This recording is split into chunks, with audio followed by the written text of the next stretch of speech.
Hello दोस्तों, मैं रोशन गिरी। आज हम मॉडर्न हिस्ट्री का सेकेंड लेक्चर करेंगे।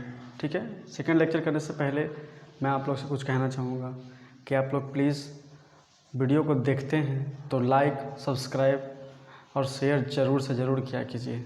ठीक है, क्योंकि हमें उससे पता चलता है, हमें उससे पॉजिटिविटी मिलती है कि हम और कितना मेहनत कर सकते हैं आप लोगों के लिए। ठीक है, तो थोड़ा सा प्लीज़ आप लोग लाइक किया कीजिए, सब्सक्राइब किया कीजिए और शेयर किया कीजिए। ठीक है, और कमेंट भी कीजिए। ठीक है, इससे हमें मोटिवेशन मिलेगा, तब हम जा कर के और मेहनत करके आपको हम लेक्चर जो है दिया करेंगे। तो प्लीज़ सब्सक्राइब किया कीजिए, शेयर किया कीजिए। ठीक है, जिस तरीके से आज देख रहे हैं लाइट नहीं है, आज बारिश हो रही है, तो मोबाइल की टॉर्च जला करके हम जो है वीडियो शूट कर रहे हैं। ठीक है, और ये आप जानते ही हैं कि बारिश जो है वो किस वजह से अभी इस सीज़न में हो रही है। हालांकि इस सीज़न में बारिश होने का मतलब ये नहीं है कि इस सीज़न में बारिश होती है, क्योंकि इस टाइम जो है धूल भरी हवा चलती है बस। ठीक है, लेकिन ताउते जो तूफ़ान आया है उस वजह से अभी जो है मौसम ख़राब हो रखा है। ठीक है, और ताउते तूफ़ान के बाद एक और तूफ़ान आने वाला है। ठीक है, उनसे भी मौसम ख़राब होगा। ठीक है, तो प्लीज़ सेफ़ रहिए और मौसम चेंज हो रही है, आप लोग का तबीयत भी थोड़ा सा डाउन अप हो सकता है, तो घर में रहिए। और ठीक है, और जल्दी से जल्दी कोरोना का वैक्सीनेशन लेते रहिए। ठीक है, सेकेंड लेक्चर स्पेक्ट्रम का स्टार्ट करने वाले हम लोग। ठीक है, कल फर्स्ट लेक्चर हम बताए थे। ठीक है, कि बैटल ऑफ प्लासी क्या था, बैटल ऑफ प्लासी में आखिर क्या हुआ था। ठीक है, तो जिस तरीके से हम कल बताए थे कि ये हमारा क्या है कि हमारा ये रहा हमारा इंडिया। ठीक है, ये रहा हमारा इस तरीके से। ठीक है, ये रहा बंगाल वाला रीजन। ठीक है, ये रहा हमारा ये। ठीक है, यहाँ पे दमन। ठीक है, डच का यहाँ पे डच जो है डच ईस्ट कंपनी जो है खोल के रखी थी। ठीक है, यहाँ पर दीव। ठीक है, और उसके बाद यहाँ पर कोची। ठीक है, कोची में किसका कंपनी था, तो सॉरी डच का नहीं, पुर्तगाल का। ठीक है, पुर्तगीज का कोची हो गया। ठीक है, और उसके बाद जा कर के दमन और दीव। ठीक है, और एक और। ठीक है, आपका जा कर के कोची, दमन, दीव। ठीक है, एक हमारा था यहाँ पर क्या, गोवा।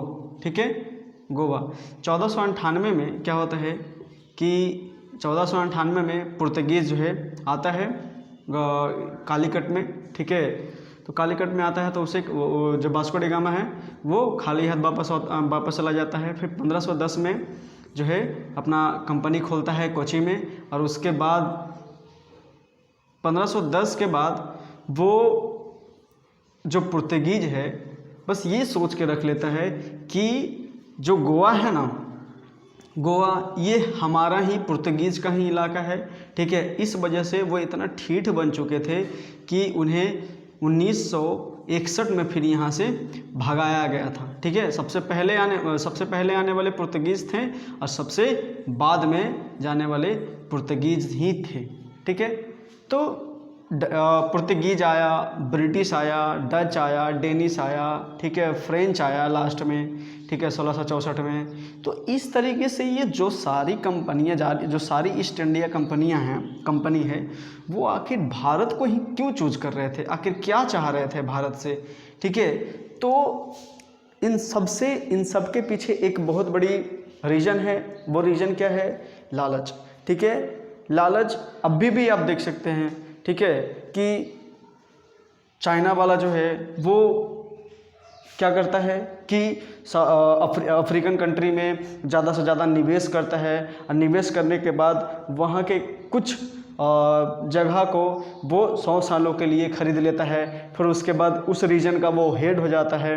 ठीक है, तो इस तरीके से क्या है कि जिस तरीके से अभी चाइना कर रही है, सोच रही है चाइना क्या कि कॉलोनीज हम बनाते चले जाएं, मतलब दूसरे कंट्री पर भी कुछ ना कुछ हमारा क्या रहे, वर्चस्व रहे, ऐसा चाइना अब भी कर रहा है। ठीक है, बिल्कुल इसी तरीके से जो है आपका ब्रिटेन, ठीक है, और फ्रांस, ठीक है, ये ब्रिटेन फ्रांस तो अभी भी लगभग कहीं कहीं जैसे ये नाइजर हो गया, ठीक है, तो नाइजर में काफ़ी ज़्यादा पैसा निवेश करता है फ्रांस, ठीक है, अब भी। ठीक है, तो ऐसा नहीं है कि ये सब कंट्री जो है दूसरे कंट्री में पैसा क्यों खर्च करता है, ठीक है, आखिर कुछ तो बचा होगा। तो बस क्या है कि चाहते हैं क्या कि वहाँ का रिसोर्सेस का यूज हम अपने लिए करें। ठीक है, तो उसी तरीके से क्या था कि जब ब्रिटिश और फ्रेंच ज़्यादा से ज़्यादा कॉलोनीज बनाने के में लगे हुए थे, ठीक है, तो उसी टाइम क्या था कि इंडिया में जो स्पाइसेस हैं, ठीक है, स्पाइसेस मतलब मसाला और टेक्सटाइल, ठीक है, ये काफ़ी ज़्यादा मात्रा में हमारा इंडिया में था। ठीक है, हमारे भारत में मसाला और टेक्सटाइल काफ़ी ज़्यादा मात्रा में उस टाइम था। ठीक है, और आप जानते ही हैं कि ब्रिटिश में इंडस्ट्री, ठीक है, इंडस्ट्रीज़ जो है वो 18वीं शताब्दी में ही खुलने लगी थी। ठीक है, तो इंडस्ट्री को चलाने के लिए उनके पास किसकी ज़रूरत पड़ेगी, रिसोर्सेज की ज़रूरत पड़ेगी। ठीक है, तो रिसोर्सेज आएंगे कहाँ से, ठीक है, अदर कंट्री से रिसोर्सेज वो इकट्ठा करते थे और इकट्ठा करने के बाद अपने इंडस्ट्री में बनाते थे। मान लिया कि यहाँ से 1 रुपये का चीज़ लाए और यहाँ अपने इंडस्ट्री में ला करके वो क्या करते थे कि उसको वेरिएंट तरीके से दूसरा प्रोडक्ट बनाते थे और उसके बाद उसी कंट्री से, जिस कंट्री में वो रिसोर्सेज लाते थे, उसी कंट्री में वो 1 रुपये का मान लिया कि रिसोर्सेज लाए, तो वहाँ जा कर के क्या करते थे कि लगभग 5200 रुपया में एक अगर मान लिया कि रिसोर्सेज लाते थे अदर कंट्री से, तो अपने इंडस्ट्री में उसका प्रोडक्ट बना करके लगभग 5200 जो है फिर उसी कंट्री को में बेचते थे। ठीक है, तो इस तरीके से किस कंट्री का डेवलपिंग हो रहा था, तो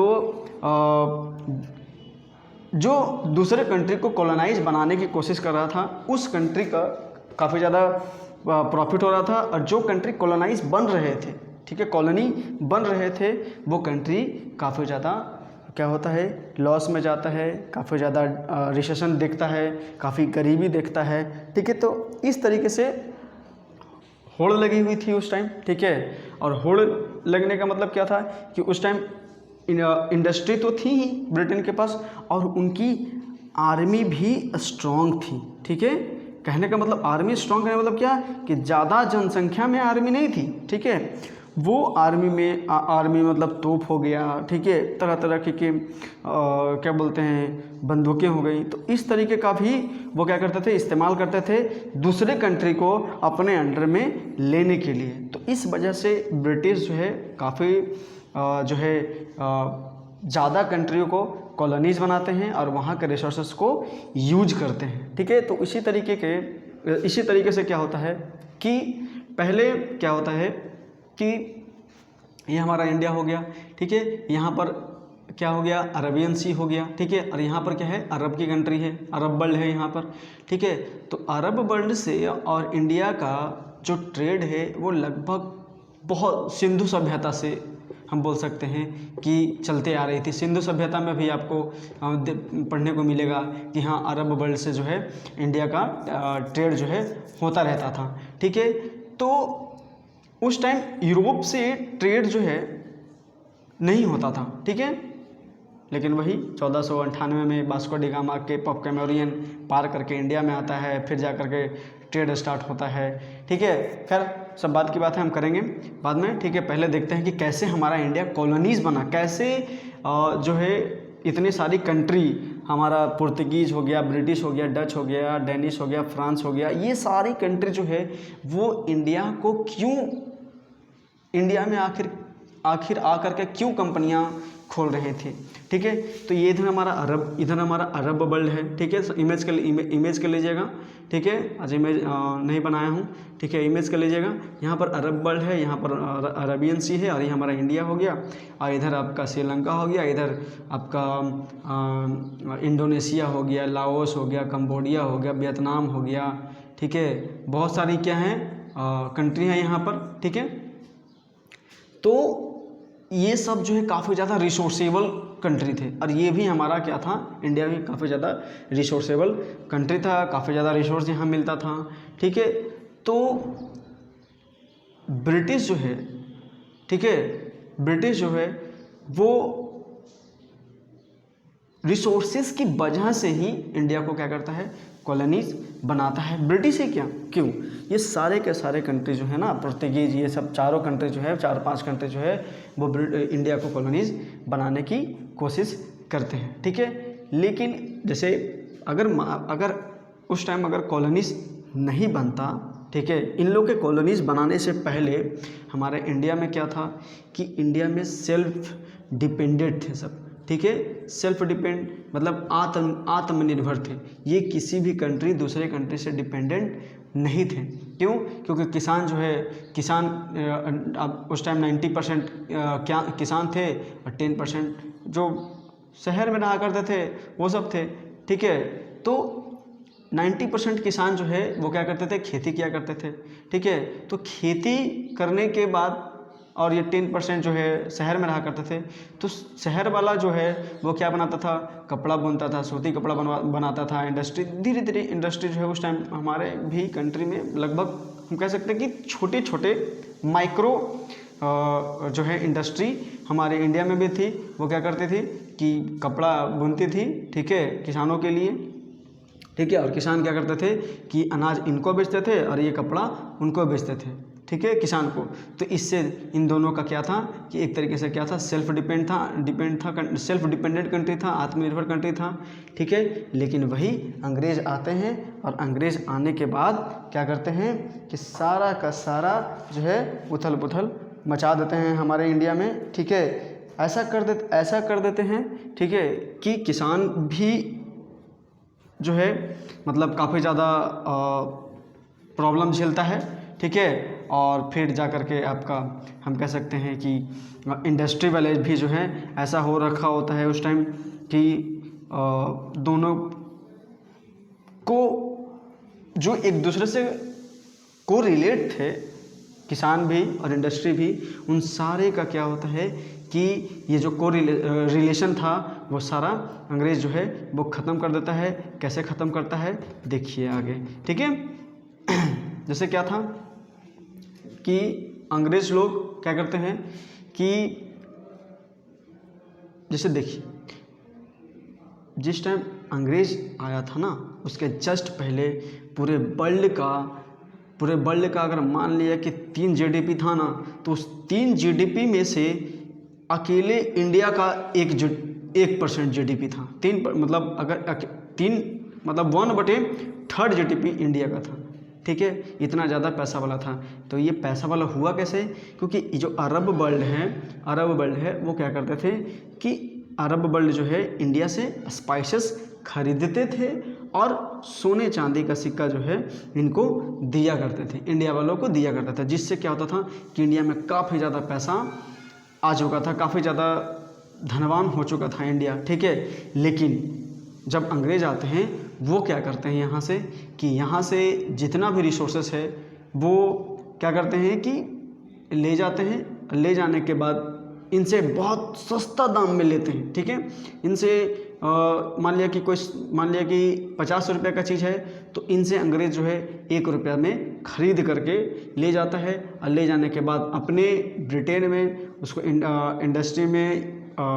इंडस्ट्री में उसका यूज करके लगभग 5200 प्रोडक्ट जो है बना करके इन्हीं इंडिया को बेचता है। तो इससे क्या होता है कि रिसोर्सेज भी जा रहा होता है ब्रिटेन में, और क्योंकि ये सब जो है ब्रिटेन के सामान भी खरीदते हैं यहाँ इंडिया के लोग, तो इनका पैसा भी क्या होता है कि ब्रिटेन में जा रहा होता है। ठीक है, तो इस तरीके से क्या हो रहा था कि इंडिया जो है काफ़ी ज़्यादा रिसेशन झेल रहा था, ठीक है। अंग्रेज इंडस्ट्री के लोग तो काफ़ी ज़्यादा परेशान हो रहे थे, क्योंकि इनसे कच्चा माल खरीद रही, क्योंकि इससे कच्चा माल ले जा करके क्या करते थे कि वो बेचते थे, और यहाँ के जो इंडस्ट्री वाले थे उनसे काफ़ी कम, यानी काफ़ी सस्ता दाम में इधर वाले ब्रिटेन जो है इंडिया में बेचते थे। तो किसान भी क्या करते थे कि यहाँ के इंडस्ट्री वाला सामान जो है वो कम खरीदा करते थे, जिससे कि यहाँ का इंडस्ट्री लॉस हो गया। और लॉस होने के बाद क्या होता है कि अब इंडस्ट्री वाले तो यहाँ डूब गए। अब डूबने के बाद क्या होता है कि यहाँ जो है अंग्रेज जो है फिर नील की खेती करवाना स्टार्ट करता है। और नील की खेती क्या होता है कि ज़बरदस्ती किसानों से करवाया जाता है। महालवाड़ी व्यवस्था, रैयतवाड़ी व्यवस्था, ठीक है। इन सब के बारे में हम एक अलग से वीडियो लाएंगे और उनमें हम बताएंगे, ठीक है। महालवाड़ी व्यवस्था क्या था, रैयतवाड़ी व्यवस्था क्या था, ठीक है। इन सब के बारे में हम आपको बताएंगे, ठीक है। तो पुर्तगीज जो हैं आते हैं 1498 में कालीकट में, और उसके बाद क्या होता है कि वहाँ से वापस चले जाते हैं, ठीक है। लेकिन 1510 में आकर क्या करते हैं वो अपना कोची में फिर अपना आधिपत्य जमाते हैं, अपना कंपनी खोलते हैं, ठीक है। और उसके बाद डच भी दमन दीव के पास जो है अपना क्या करता है कि कंपनी खोलता है, ठीक है। और उसके बाद डेनिश भी आता है, ठीक है। हम कल एक फिगर बनाए थे, उसमें है कि कहाँ कहाँ पर आपका डेनिश जो है खोल कर रखा था, ठीक है। फ्रांस जो है, फ्रांस का और ब्रिटिश के बारे में जानेंगे, क्योंकि ये दोनों काफ़ी इंपॉर्टेंट थे, ठीक है। फ्रांस जो है कहाँ खोल कर रखा था, मद्रास में, ठीक है, कंपनी खोल कर रखा था, और जाकर के चंद्रनगर यानी यहाँ पर, ठीक है। और ब्रिटिश जो है वो पूरे के पूरे बंगाल में खोलते हैं आप करके कंपनी से, फोर्ट विलियम कोलकाता में, ठीक है। फिर क्या करते हैं मुंबई में, और उसके बाद हैदराबाद में, ठीक है। ये 3 जगह जो है वो क्या करते हैं कि फोर्ट विलियम जो है वो खोलते हैं अंग्रेज लोग, ठीक है। एडमिनिस्ट्रेटिव वहाँ से हैंडल करने के लिए, ठीक है, अपना एडमिनिस्ट्रेटिव रखने के लिए, ताकि हमारा जो है ट्रेड अच्छा से हो सके। ऐसा नहीं है कि इंडिया वालों को देखभाल करने के लिए या फिर इंडिया को प्रॉफिट दिलवाने के लिए, ऐसा कुछ नहीं है, ठीक है। सब फालतू है, ठीक है। वो अपने प्रॉफिट के लिए ऐसा किए करते थे, ठीक है। तो क्या था सॉरी,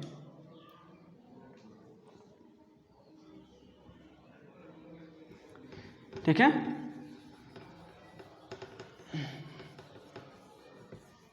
देखिए इसके बाद हम क्या बताएंगे,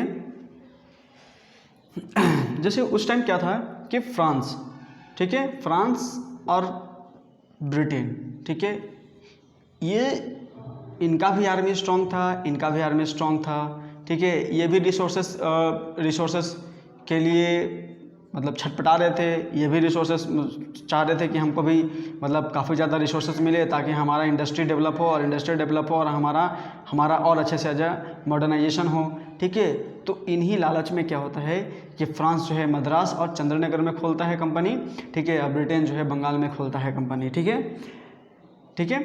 तो फ्रांस और ब्रिटेन, सिर्फ इंडिया में ही फ्रांस और ब्रिटेन का बीच में वॉर नहीं होता है, ठीक है।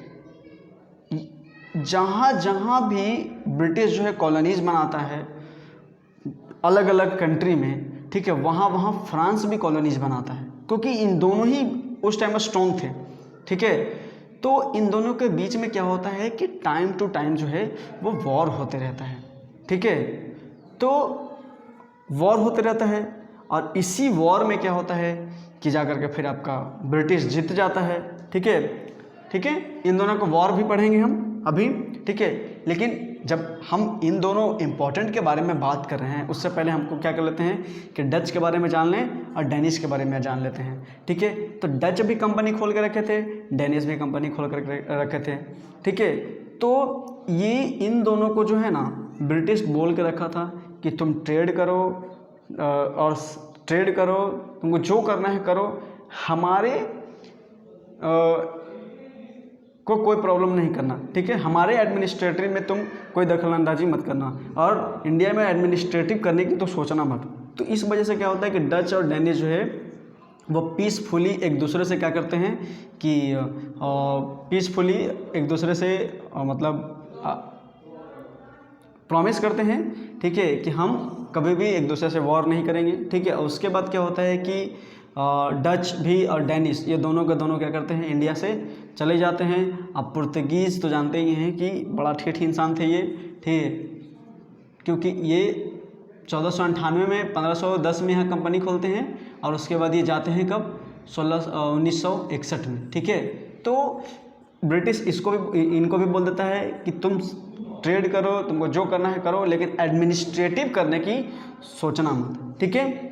अब देखिए एक चीज़ बताता हूँ आपको, मोनोपोली, ठीक है। मोनोपोली क्या होता है, ठीक है। मोनोपोली मतलब क्या होता है कि अगर कोई भी देश, ठीक है, वहाँ के कंपनी को ये आदेश दे देता है कि तुम दूसरे कंट्री में जाओ, ठीक है, और उस कंट्री में सिर्फ एक कंपनी को, जैसे मान लिया कि ये कंट्री है और इस कंट्री में बहुत सारा इंडस्ट्री है, ठीक है, तो उस बहुत सारी इंडस्ट्री में एक इंडस्ट्री को क्या करता है कि ये कंट्री बोलता है कि जा करके दूसरे वाले कंट्री में तुम क्या करो कि अपना कंपनी खोलो और वहाँ से जो भी प्रॉफिट मिलता है, ठीक है, तुम खुद भी रखो और हमें भी वहाँ से प्रॉफिट देते रहो, और हम तुम कैसा एडमिनिस्ट्रेशन करोगे वहाँ उस कंट्री में हमको कोई मतलब नहीं है, ठीक है। इसी को बोला जाता है मोनोपोली। और इसी मोनोपोली का फ़ायदा उठाता है ब्रिटिश का ईस्ट इंडिया कंपनी। और ये ईस्ट इंडिया कंपनी जब इंडिया में आती है, ठीक है, 1600 ईस्वी में,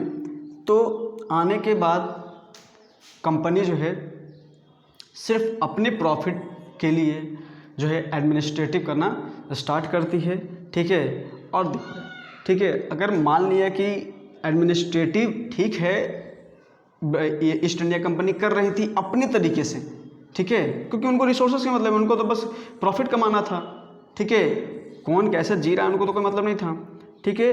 तो क्या होता है कि ये अपने तौर तरीके से एडमिनिस्ट्रेटिव करते हैं, समझ में, पूरा तानाशाह होकर के क्या करते हैं, एडमिनिस्ट्रेटिव करते हैं, जिससे इनको फ़ायदा भी होता है और उस टाइम ईस्ट इंडिया कंपनी काफ़ी ज़्यादा प्रॉफिट कमा रही होती है, ठीक है। लेकिन और यही आती है हमारे इंडिया में प्रॉफिट कमाने के लिए, कंपनी खोलने के लिए, ठीक है।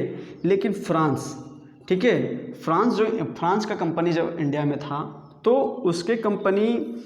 उसका कंपनी मद्रास और चंद्रनगर में था, ठीक है। तो ऐसा नहीं है कि फ्रांस की कंपनी को डायरेक्ट यहाँ कंपनी खोलने के लिए दे दिया गया, ठीक है, क्योंकि फ्रांस का जो गवर्नमेंट था, ठीक है, उस गवर्नमेंट के हिसाब से फ्रेंच कंपनी जो है इंडिया में एडमिनिस्ट्रेटिव कर रही थी। अगर मान लिया कि फ्रेंच कंपनी को जब किसी चीज़ की ज़रूरत पड़ रही है तो वो गवर्नर से उसके फ्रांस के गवर्नमेंट से क्या करती थी, सलाह मशवरा करती थी, उसके बाद इंडिया में एडमिनिस्ट्रेटिव करती थी। तो कोई भी चीज़ करने से पहले क्या होता था कि फ्रेंच कंपनी को फ्रांस के गवर्नमेंट से बात करना पड़ता था, ठीक है। तो जिससे क्या होता था कि फ्रांस जो है अच्छे से एडमिनिस्ट्रेटिव करने की सोच नहीं पाता, यहाँ कर नहीं पाता। हालांकि फ्रांस का मुद्दा यही रहता है कि हमको पूरे के पूरे इंडिया में एडमिनिस्ट्रेशन चलाना है, और इसी वजह से, इसी सोच से, क्योंकि ब्रिटिश कंपनी का सोचना ही यही था कि हमको पूरे इंडिया को मतलब लूट लेना है, ठीक है, ऐसा ब्रिटिश कंपनी का सोच था। और फ्रांस का सोच क्या था कि हमको पूरे के पूरे इंडिया पे एडमिनिस्ट्रेटिव करना है, इंडिया को अपने अंडर में लेना है, ठीक है। तो इस वजह से क्या होता था कि ये कंपनी और इन दोनों के बीच में क्या होता है, वॉर होता है, ठीक है। समझ में आया? तो ट्रेड समझ में आया, ठीक है। स्पाइसेस कैसा था, टेक्सटाइल की वजह से धनी, मतलब हमारा इंडिया क्या था उस टाइम, काफ़ी ज़्यादा पैसा वाला था, ठीक है। लेकिन ऐसा थ्योरी लाया हमारा जो ब्रिटिश कंपनी है, जिसकी वजह से क्या होता है कि इंडिया आपका गरीबी झेलता है, और डोमेस्टिक इंडस्ट्री कैसे ख़त्म हो गया हमारे इंडिया में, ये भी हम आपको बता दिए, ठीक है। अब देखो मद्रास में क्या होता है कि मद्रास में मेजर कंपनी फ्रांस का तो रहता ही है, वहाँ पर ब्रिटिश का भी कंपनी रहता है। ऐसा नहीं है कि फ्रांस का कंपनी है वहाँ पर ब्रिटिश का कंपनी नहीं है। अब इन ब्रिटिश का कंपनी है, फ्रांस का कंपनी है, फ्रांस का मेजर कंपनी था वहाँ, ठीक है। अब ब्रिटेन का बंगाल में मेजर कंपनी था, ठीक है। तो फ्रांस में दोनों एक दूसरे से हमेशा वॉर होते रहता था, ठीक है। तो वॉर होने का वजह जो है क्या था कि मद्रास को अपने अंडर में लेना, मद्रास में जो भी रिसोर्सेस है वो मेरा हो जाए। इस तरीके से क्या होता है कि फ्रांस और ब्रिटेन में पहला कर्नाटिक वार होता है यहाँ पर, सॉरी कर्नाटक में, ठीक है, कर्नाटक में वार होता है, ठीक है, 1746 से 48 में, ठीक है। और कर्नाटक का जो नवाब होता है उस टाइम अनवरुद्दीन, ठीक है। अनवरुद्दीन क्या होता है कि फर्स्ट कर्नाटक वॉर में कर्नाटक का नवाब होता है अनवरुद्दीन, ठीक है। और ये अनवरुद्दीन जो है, अनवरुद्दीन की आर्मी जो है वो फ्रांस को, जब फ्रांस और ब्रिटेन में वॉर होता है तो अनवरुद्दीन जो है वो, अनवरुद्दीन का साथ जो है मतलब फ्रांस जो है वो देता है, ठीक है। और जब अनवरुद्दीन का फ्रांस साथ देता है, ठीक है, किससे लड़ने में, तो ब्रिटेन से लड़ने में, ठीक है। पहले होता है लड़ाई ब्रिटिश और अनवरुद्दीन के बीच में, ठीक है। अनवरुद्दीन को सपोर्ट मिल जाता है फ्रांस का, और जैसे ही अनवरुद्दीन को सपोर्ट मिलता है फ्रांस का तो अनवरुद्दीन उस टाइम क्या होता है कि जीत जाता है। अनवरुद्दीन जीत गया तो समझ लो कि फर्स्ट कर्नाटिक वार फ्रांस जीत गया। और उस टाइम जो फर्स्ट कर्नाटिक वार का जो उस टाइम जो कमांडर था वो डुप्लेक्स थे, और ये डुप्लेक्स बहुत अच्छे कमांडर थे, ठीक है, बहुत अच्छे तरीके से सेना का नेतृत्व कर रहे थे, एक अच्छा एडमिनिस्ट्रेटिव थे, ठीक है। जिसकी वजह से क्या होता है कि फर्स्ट कर्नाटिक वार जो है वो जीत जाते हैं, ठीक है। उसके बाद सेकंड कर्नाटिक वार जो है वो 1749 से 54 के बीच में होता है, ठीक है, ठीक अगले साल, ठीक है। इस टाइम क्या होता है कि कर्नाटक के नवाब और हैदराबाद के नवाब, इन दोनों का देहांत हो जाता है, ठीक है। कर्नाटक के नवाब और हैदराबाद के नवाब जो है दोनों का देहांत हो जाता है। और इन दोनों के नवाबों का देहांत होने की वजह से क्या होता है कि वहाँ मतलब हो जाता है कि अब कौन नवाब बनेगा, ठीक है। तो वही नासिर जंग और मुजफ्फर जंग के बीच में क्या होता है, वॉर होता है, ठीक है। नासिर जंग और मुजफ्फर जंग के बीच में वॉर होता है, और इसी का फ़ायदा आपको जो है फ्रांस और ब्रिटेन उठाता है। और ब्रिटेन जो है इस वॉर में क्या होता है कि एक तरफ से ब्रिटेन हो जाता है और एक तरफ से फ्रांस, और यहाँ पर ब्रिटेन जो है वो जीत जाता है, ठीक है। और जीतने के बाद क्या होता है कि हम कह सकते हैं कि फर्स्ट कर्नाटिक वार में तो फ्रांस जीता, सेकंड कर्नाटिक वार में ब्रिटेन जीता, ठीक है।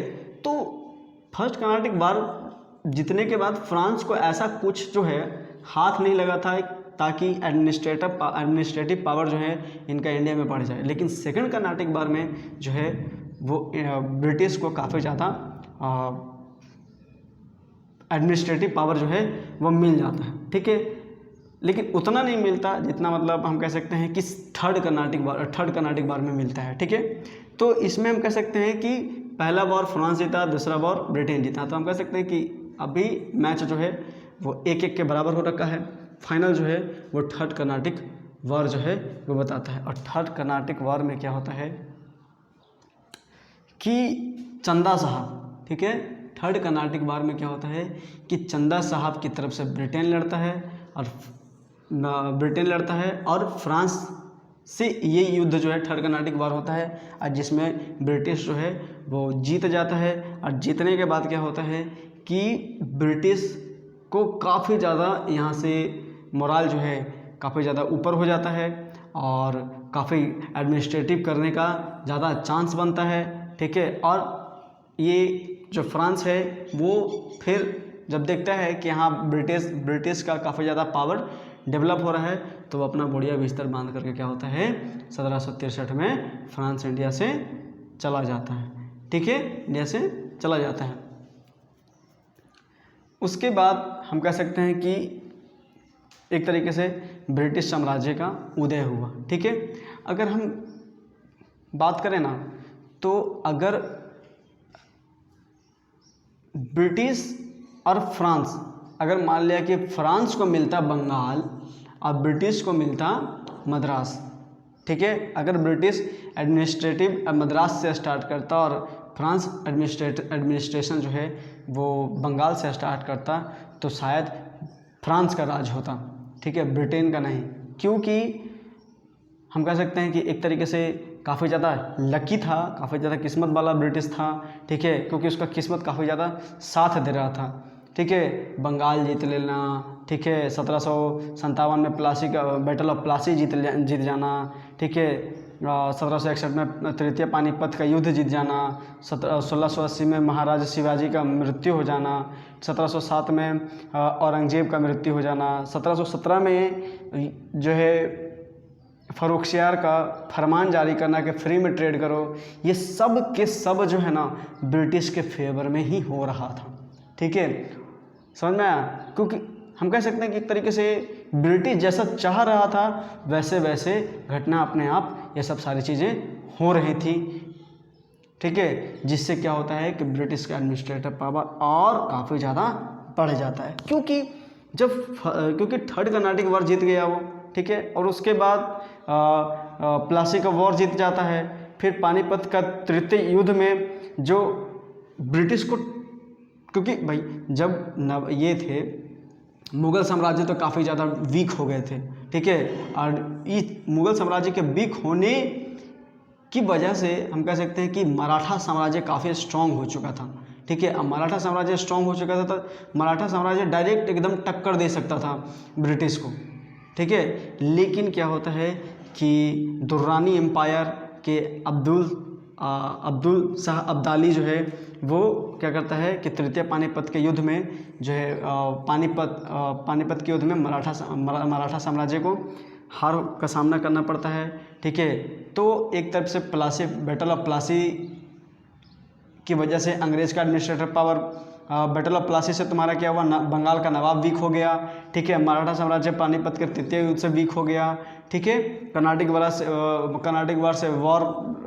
से तुम्हारा फ्रांस का वीक हो गया। तो हर जगह जो है हम कह सकते हैं कि ब्रिटिश के फेवर में ही सारा काम हो रहा था, ठीक है। और इस वजह से ब्रिटिश काफ़ी एडमिनिस्ट्रेशन करने में काफ़ी ज़्यादा अपने आप को डेवलप कर पाते हैं, ठीक है। अगर मान लिया कि जैसे प्लासी का युद्ध, ठीक है, प्लासी के युद्ध में क्या हुआ था, तो प्लासी का युद्ध के बारे में हम कल बताए हैं, ठीक है, बहुत ब्रीफ तरीके से बताए हैं, लेकिन फिर से थोड़ा सा यहाँ पर हम क्या करते हैं डिस्कशन कर देते हैं, ठीक है। बंगाल नवाब, ठीक है, जब क्या होता है कि सिराजुद्दौला जो है ऊँट पे चढ़ करके भाग जाते हैं वॉर से, ठीक है, क्योंकि उस टाइम जो मीर जाफ़र था उनको धोखा दे देता है, ठीक है, वॉर में, और जिसकी वजह से सिराजुद्दौला का क्या करना पड़ता है कि उस बैटल ग्राउंड से भागना पड़ता है। और बैटल ग्राउंड के भागने की वजह से मीर जाफ़र का बेटा जो है मीरान जो है वो फिर सिराजुद्दौला को मार देता है। और मीर जाफ़र को, क्योंकि मीर जाफ़र का 90% सेना जो है वो मीर जाफ़र जो है सेनापति था सिराजुद्दौला का, लेकिन मीर जाफ़र ऐन वक्त पे क्या करता है कि सिराजुद्दौला को धोखा देता है, ठीक है, जिसकी वजह से सिराजुद्दौला हार जाते हैं। और क्योंकि मीर जाफ़र को ब्रिटेन जो है ये बोल के रखा था कि जैसे ही सिराजुद्दौला हारता है तो आपका नवाब बना दिया गया, और इसी लालच में मीर जाफ़र जो है सिराजुद्दौला को क्या करता है धोखा देता है। और फिर जब मीर जाफ़र को नवाब बनाता है अंग्रेज़, तो उस टाइम भी जो है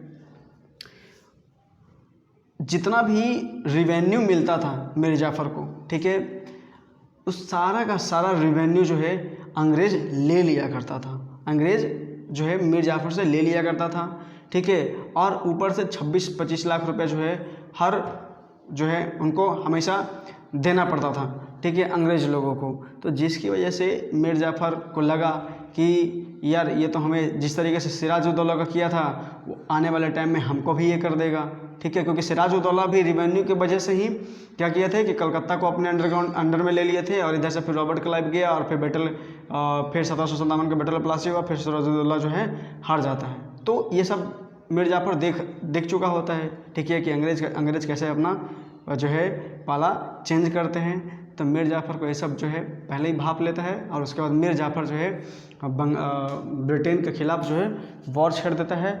और मीर जाफ़र की क्या होती है कि हार होती है, और उसके बाद मीर कासिम को क्या मीर कासिम को बंगाल नवाब बना दिया जाता है, अंग्रेज़ बना देता है। ठीक है, अब फिर मीर कासिम भी जो है वो भी अंग्रेज़ों से क्या होता है कि नाखुश होता है, और फिर छोटा सा वॉर होता है अंग्रेज़ और मीर कासिम के बीच में, जिसमें मीर कासिम क्या होता है कि हार जाता है, और मीर कासिम दौड़ करके कहाँ जाता है, अवध नवाब। ठीक है, अवध नवाब शुजाउद्दौला से। ठीक है, उस टाइम शुजाउद्दौला का जो एडमिनिस्ट्रेशन था, पावर था, ठीक है, जो साम्राज्य था वो काफ़ी स्ट्रॉन्ग था। ठीक है, तो अवध नवाब के पास मीर कासिम जाता है शुजाउद्दौला के पास, और शुजाउद्दौला को बोलता है कि हम लोग अब जो है आलम शाह, ठीक है,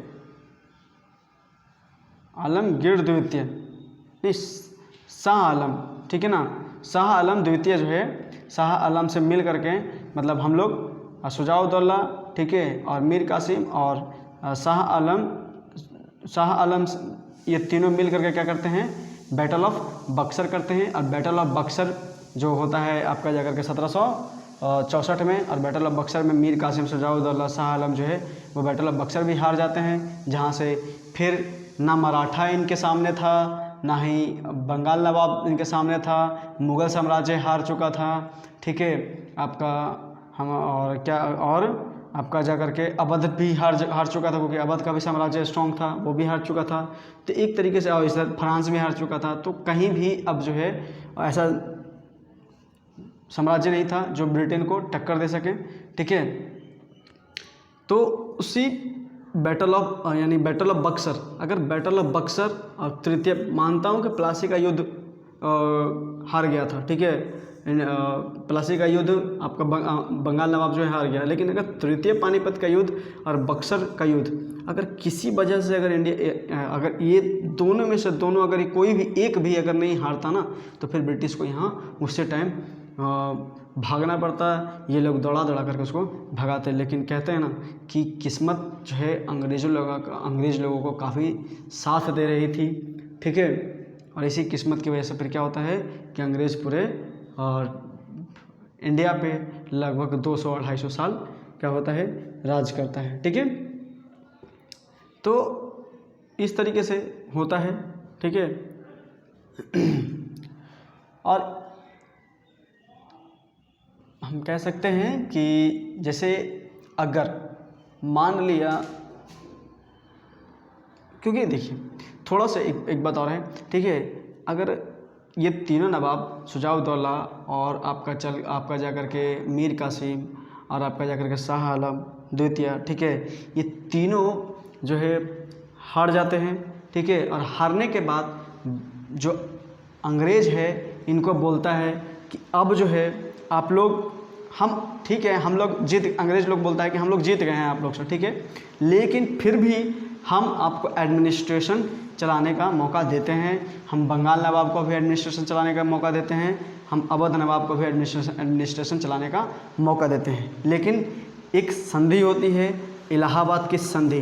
ठीक है, इस संधि में ये था कि इनकी सेना यानी अवध का सेना जो है और नवाब का सेना, ये सेना जो है किसके अकॉर्डिंग काम करेगी, तो अंग्रेज़ों के अकॉर्डिंग काम करेगी।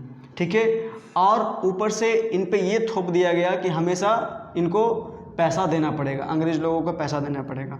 और अब सिंपल सी बात जानते हैं कि अगर किसी भी गवर्नमेंट को चलाना हो, ठीक है, साम्राज्य अगर चलाना हो, तो पैसे की ज़रूरत पड़ती है और आर्मी की ज़रूरत पड़ती है। तो पैसा भी इनके हाथ से चला गया और आपका आर्मी भी इनके हाथ से चला गया। अवध नवाब के हाथ से, बंगाल के नवाब के हाथ से, शाह आलम द्वितीय के नवाब के हाथ से, ये तीनों चीज़ जो है वो चला जाता है।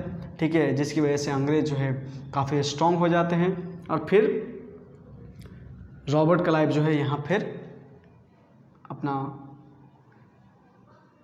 चलिए अब रॉबर्ट क्लाइव का स्टोरी हम कल पढ़ेंगे। ठीक है, आज इतना ही हुआ कि कैसे अंग्रेज़ का यहाँ विस्तार हुआ।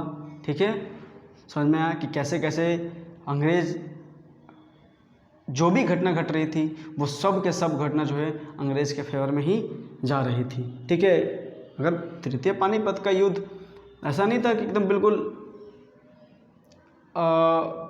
बहुत इजीली हार गए थे पानीपत के युद्ध में या फिर बक्सर का युद्ध में, ठीक है, या फिर प्लासी का युद्ध में। काफ़ी ज़्यादा स्ट्रांगली यहाँ के लोग लड़े थे, लेकिन किस्मत साथ नहीं दिया इन लोगों का और ये हार गया और उसके बाद अंग्रेज़ लोगों का यहाँ आधिपत्य हो गया। तो अब इसके आगे लेक्चर अब हम लोग करेंगे, ठीक है। तो प्लीज़ आप लोग वीडियो अगर अच्छा लगता हो तो लाइक किया कीजिए, सब्सक्राइब किया कीजिए और कमेंट ज़रूर किया कीजिए। Thank you.